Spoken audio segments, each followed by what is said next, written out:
Bonsoir à tous, Eddy Supeno, bonsoir. Bonsoir. Vous êtes l'invité ce soir, vous êtes professeur à l'université de Sherbrooke au Québec, de passage en Calédonie pour les 25 ans de la MIJ, la mission d'insertion pour les jeunes, la jeunesse.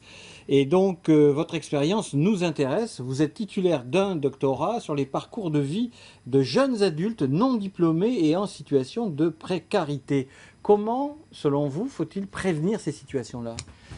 En fait, ce qui est important de retenir dans ma thèse, dans ma recherche, c'est que pour pouvoir travailler sur l'insertion professionnelle des jeunes, donc pour les aider à se stabiliser sur le marché de l'emploi, il est important de regarder les autres trajectoires qui entourent celle du travail, comme par exemple la trajectoire amoureuse, la trajectoire familiale, la trajectoire associative, et même à la limite les activités criminelles, excusez-moi, parce que souvent les jeunes, ce qui arrive dans leur vie autre part, dans les autres sphères de vie, vient beaucoup interférer sur les décisions et les choix qu'ils font dans les trajectoires professionnelles. Mais comment parle-t-il de ça? Parce qu'on sait bien que le jeune, par nature, hein, il est timide ou alors il est renfermé. Comment vous faites pour arriver à débloquer ça? En fait, ce qu'il faut, c'est vraiment sortir du langage, de la terminologie typiquement reliée à l'insertion professionnelle, parce que ces jeunes-là ont souvent un rapport, je dirais, en délicatesse avec l'école, et souvent un rapport en délicatesse avec le travail.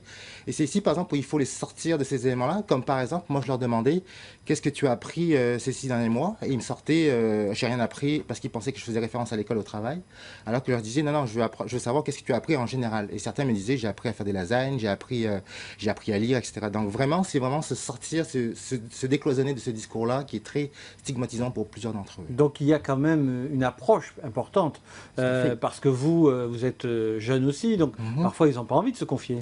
Oui, en fait, c'est vrai. Merci pour le compliment. Je suis jeune, pas si jeune tant que ça, mais disons que ce qui joue beaucoup dans mon cas, c'est que la couleur de ma peau, bizarrement, vient beaucoup jouer parce qu'en fait, les jeunes adultes au Québec, certains en tout cas, m'associent beaucoup à non pas la culture dominante, entre guillemets, mais plutôt à une culture plutôt minoritaire.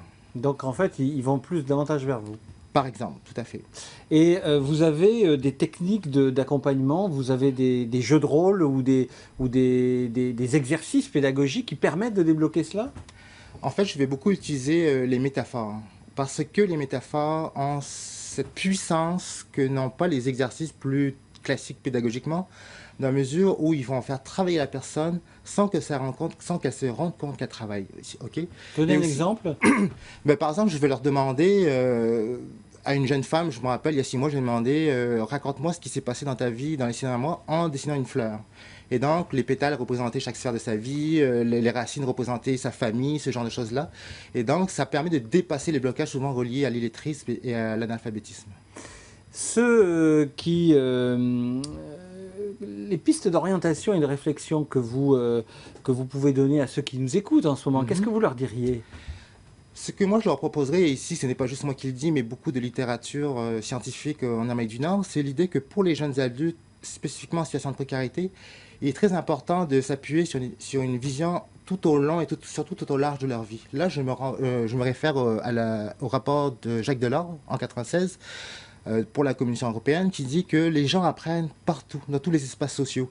Et ici, c'était vraiment pour essayer de défaire l'hégémonie, entre guillemets, scolaire qui fait que seuls les savoirs après l'école sont valorisés socialement. Alors qu'il est très important de pouvoir valoriser ce que les gens apprennent dans d'autres espaces. Eddy Supeno, vous êtes calédonien, vous êtes né ici? Tout à fait. Et vous êtes parti? Oui, exactement. Finalement, ça vous a réussi aussi?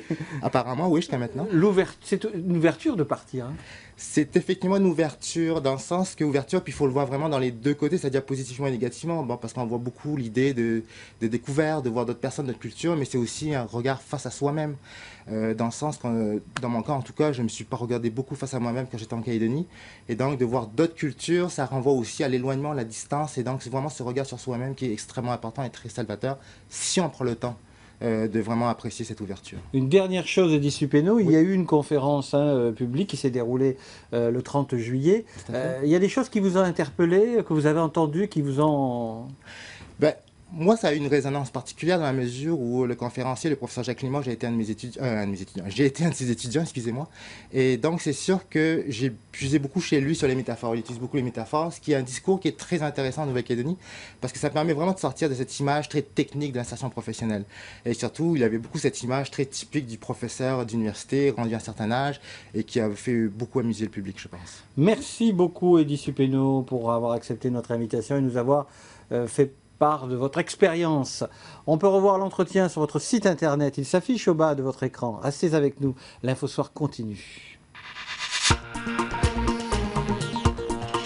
L'info continue, retrouvez-nous à 19h30.